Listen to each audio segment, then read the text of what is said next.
So, welcome. We are now live.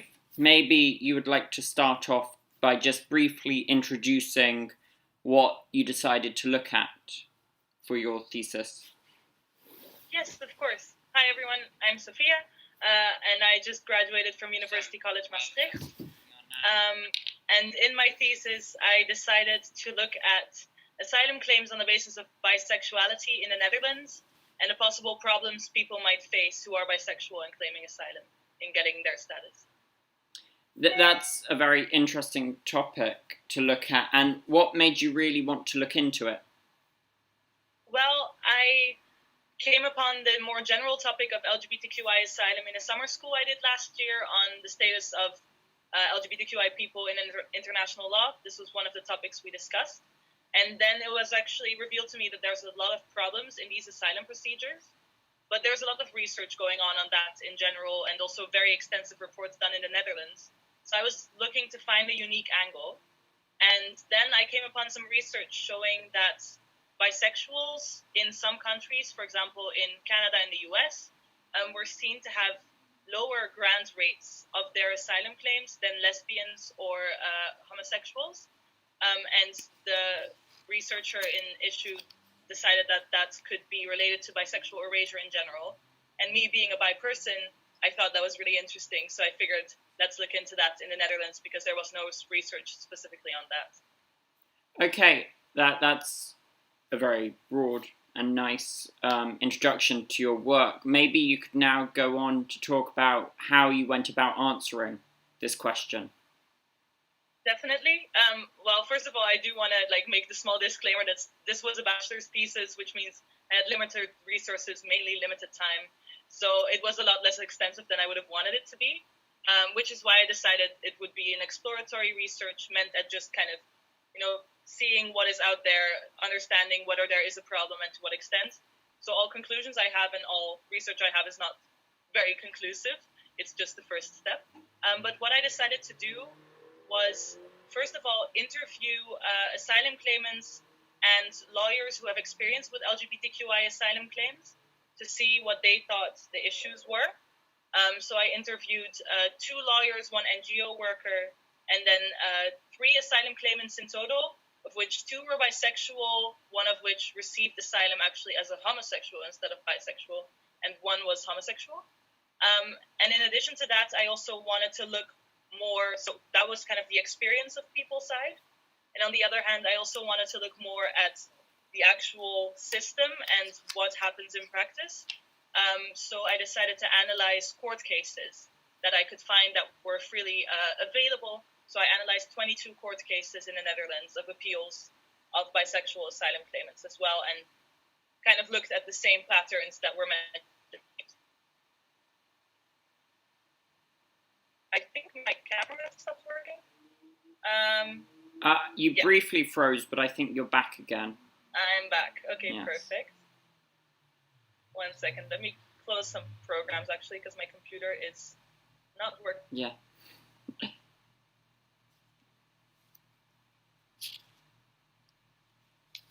With me here. Yeah, no worries. 1 moment, I'm sorry. It's fine. Surprisingly, you're the first to have major technical issues, which is, I'm going to say, an achievement.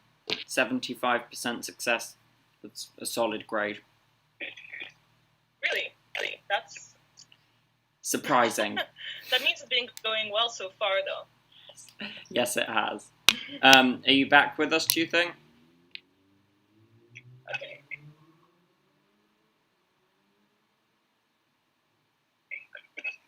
Almost. I'm just trying to get this to close, and then it should be okay. Okay. Yes. I think I'm back with you. Okay. Yeah, sorry. So you were just saying you analysed 22 court cases on appeal. Maybe you'd like to take back off from there, or if you were finished, we can move on. Yeah, actually, I was finished there. So that's the 2 things I did: the interviews and the court cases.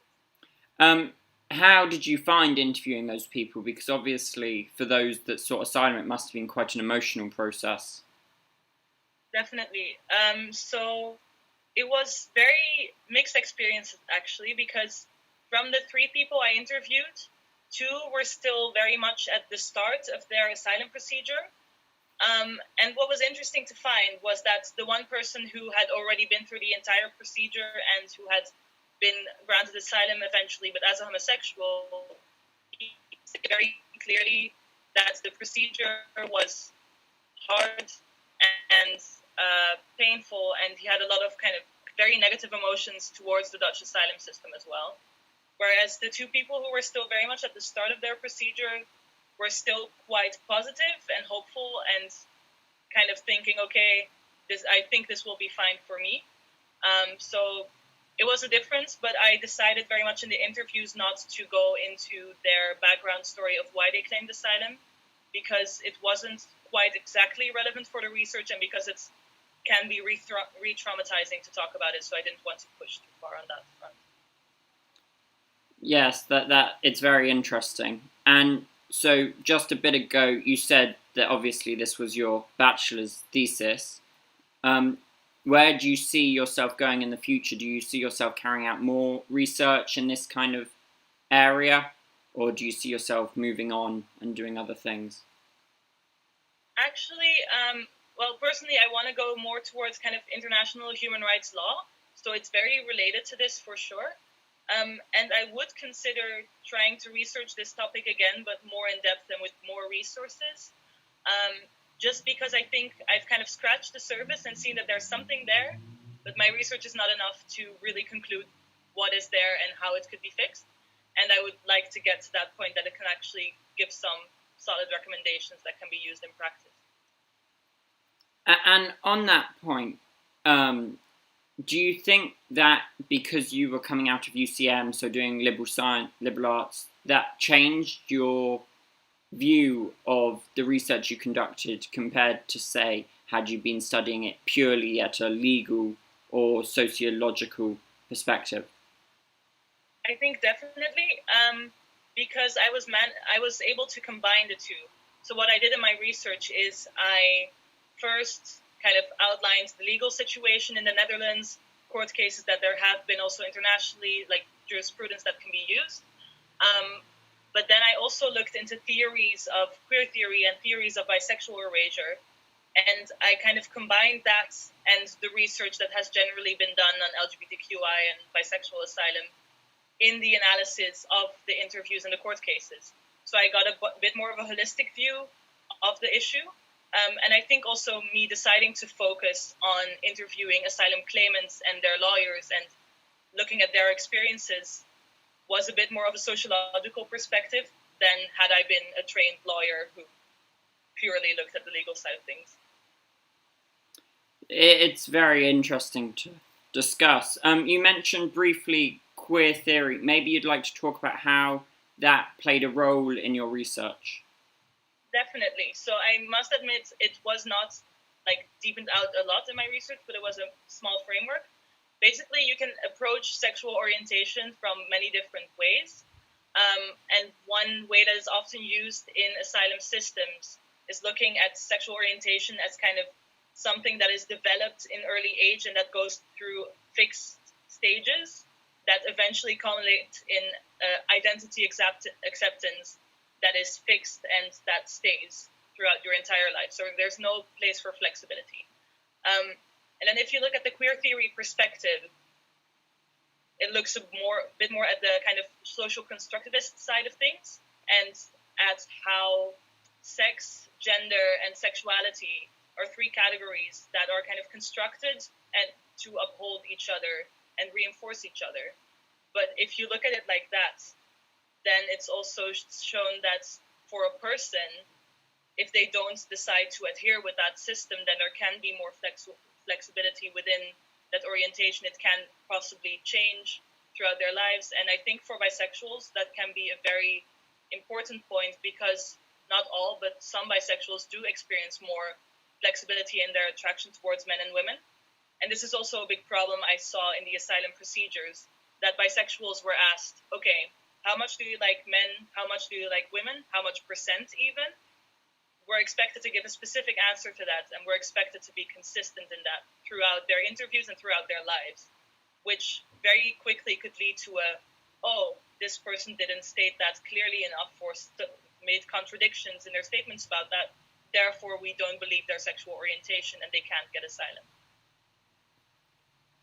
Yes, and you talk that's a very interesting perspective, especially in light of the fact you talked a bit earlier about the almost anomaly of bisexual asylum claims when looked at in comparison to other identities within the LGBT framework. And do you think that almost the ability to prove one's identity is what makes it somewhat harder and more likely to fail? I mean, I think that is a problem that is generally the case for LGBT people. So, of course, the asylum system is based on credibility and severity. So when you, as an LGBT person, claim asylum, they're going to first look, okay, do we believe your sexual orientation? And they assess that through the statements you make on certain themes that the asylum immigration service has decided upon, things like previous relationships, but also how you became aware of your identity, how you struggled with it, how you finally accepted it, things like that. Also, engagement in the queer community. But of course, the best and actual only way to assess someone's sexual orientation is for them to say it and for you to believe it.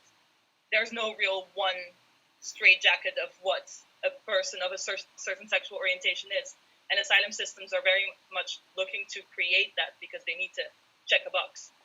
So I think that would be a problem for all LGBT claimants and the whole LGBTQI spectrum, actually.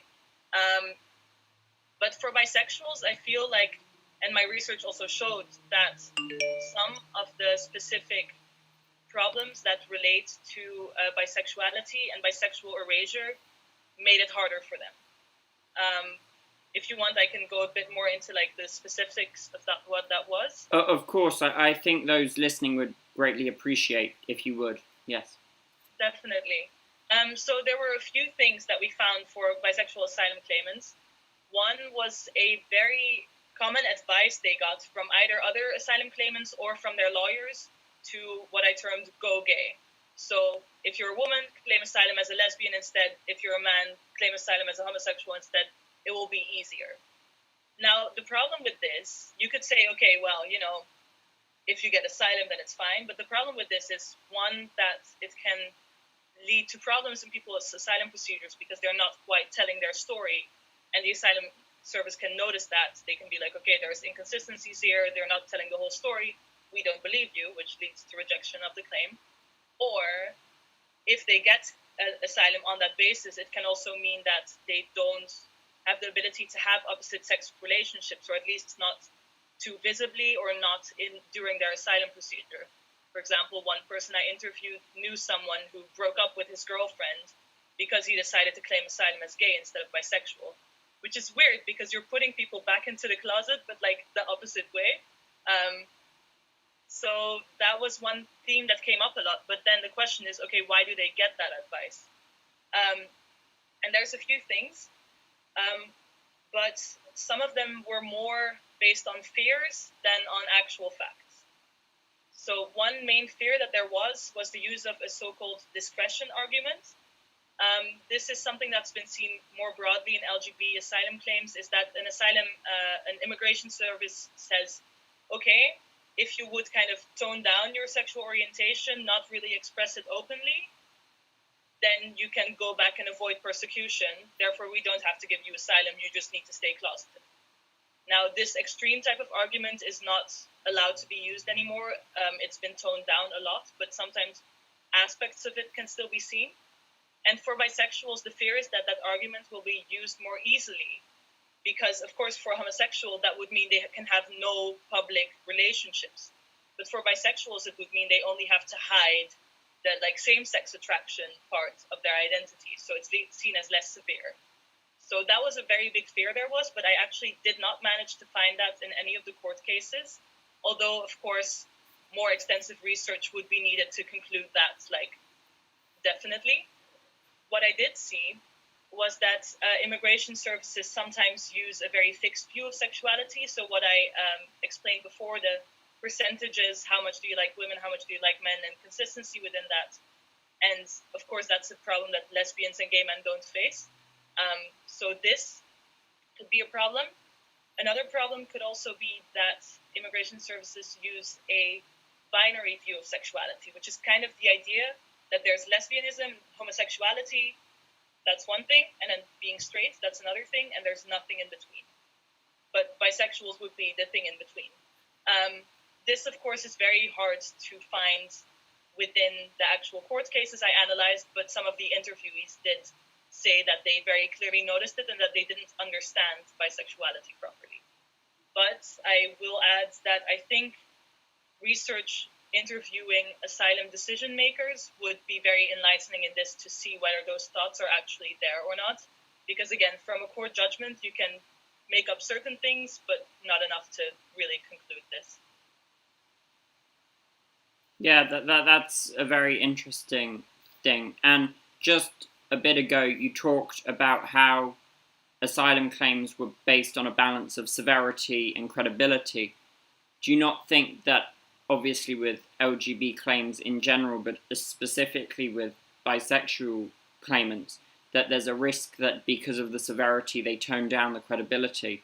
And how can almost immigration authorities work to make sure that actually the credibility is taken where the severity is obviously considerably greater?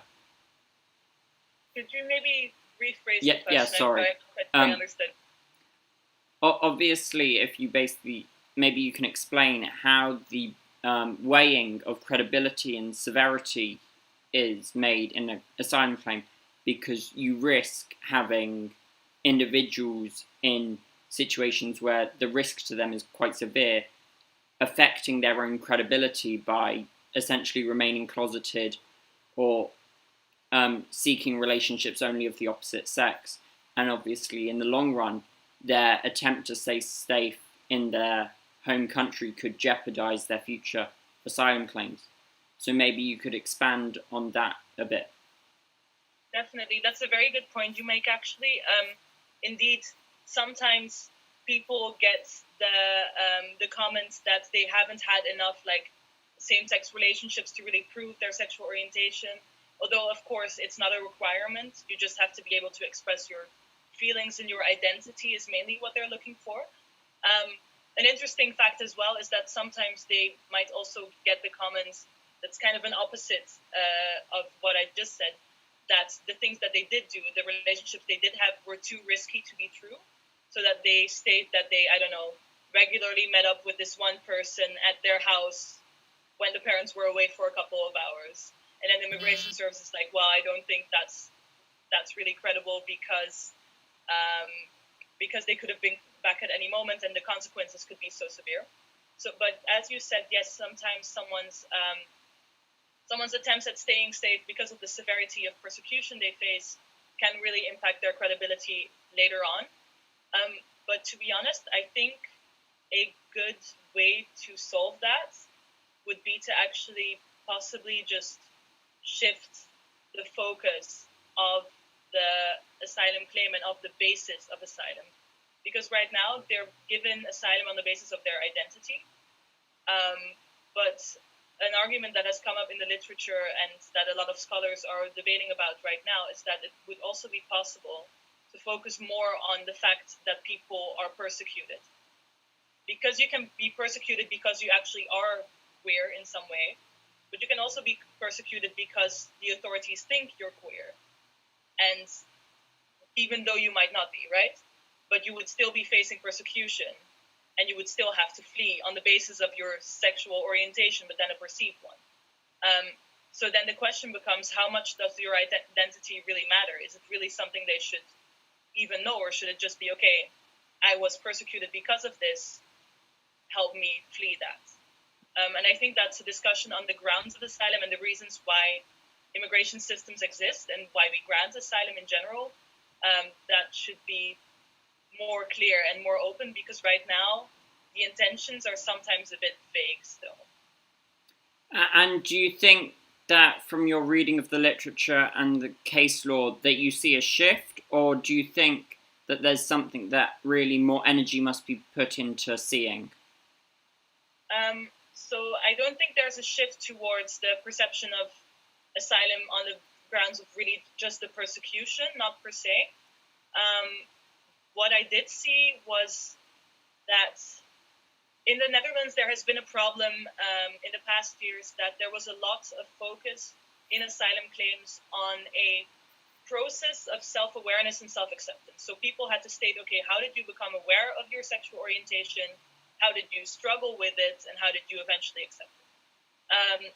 And the problem with this is that if you stated that you had no struggle, or that you were actually kind of proud of yourself, or that you were happy to find it out, there was no kind of really big struggle with, oh, my culture disapproves this, but this is me, and that should be good. A lack of internal struggle could really be taken as a lack of credibility and a made-up story. And although I did still perceive that in my cases that I analyzed, if you look at the more recent years, because of the policy change as well, the focus on that has become less. It's still there, but it has become less, and it was corrected by courts more often. So that, I think, is a positive development, but I don't think it's enough. And you say it's not enough, which I agree with you. It doesn't sound like it's enough. But maybe you can elaborate on what you think from your own research would be more suitable steps to take for asylum systems in the future.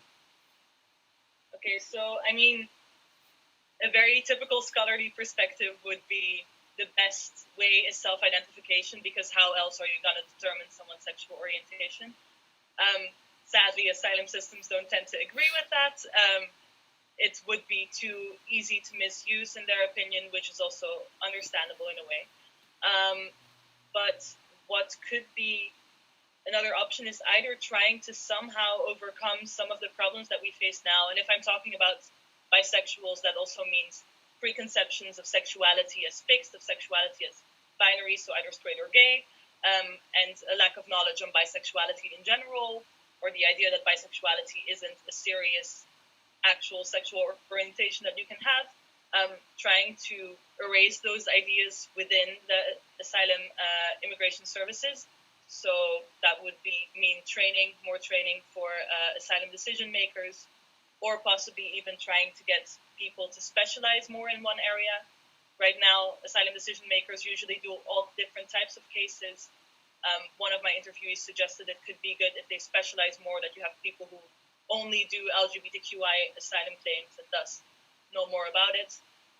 A comment against that then can still be that all asylum claims have so many different facets that everyone would have to be trained in everything. So if you take an intersectional perspective, the training doesn't make sense. You can argue about that. So that would be a way forward. But otherwise, I think that the idea that I expressed before, that the asylum is more based on the fact that someone faces persecution due to something related to sexual orientation, whether it's actually their identity or not, but that the persecution is the focus, I think that could be a solution. Although, if I can add one small thing, sorry. There is also sometimes a perception, which is also something I found in my research, that bisexuals actually don't experience persecution, because bisexuals are generally seen as having access to heterosexual privilege. They have the possibility to have opposite-sex relationships and therefore to pass as straight if they really want to. Thus, sometimes immigration services will be like, okay, well, you can kind of get along with the straight community. You are not persecuted as heavily as a homosexual would. And I think one of my interviewees expressed that really nicely. He said, in my country, there's no discount for bisexuals. They see it as the same. You have an aspect of same-sex attraction, so you're wrong and we're going to persecute you. So that is also an important idea that should be eradicated within the immigration service. Yeah, and maybe in light of, you spoke a bit about bisexual erasure and obviously your own personal identity, maybe you could further elaborate on actually why it's not a solution to say, well, you can live as straight, because that isn't really a solution.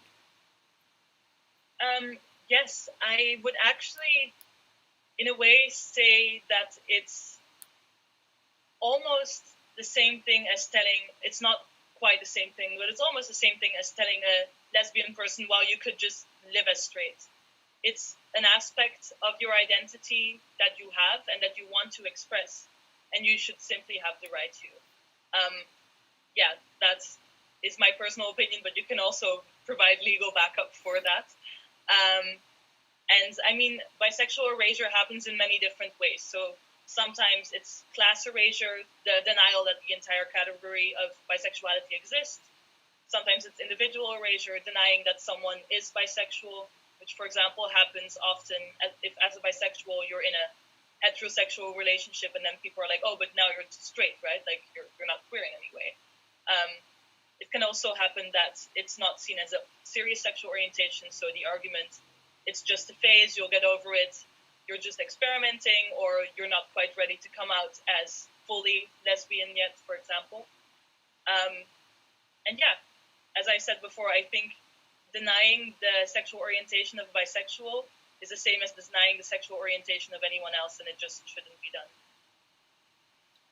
Thank you. That's a very nice summary almost of what has come before. I'd like to thank you very much, and I am cautious that we are nearing the end, and I just wanted to announce to all of our keen fans that come back every week, or every 2 weeks, that from now we'll be moving to a slightly more fluid schedule of monthly discussions. And on that note, goodbye to all of our fans and have a pleasant summer. Thank you so much, Alastair.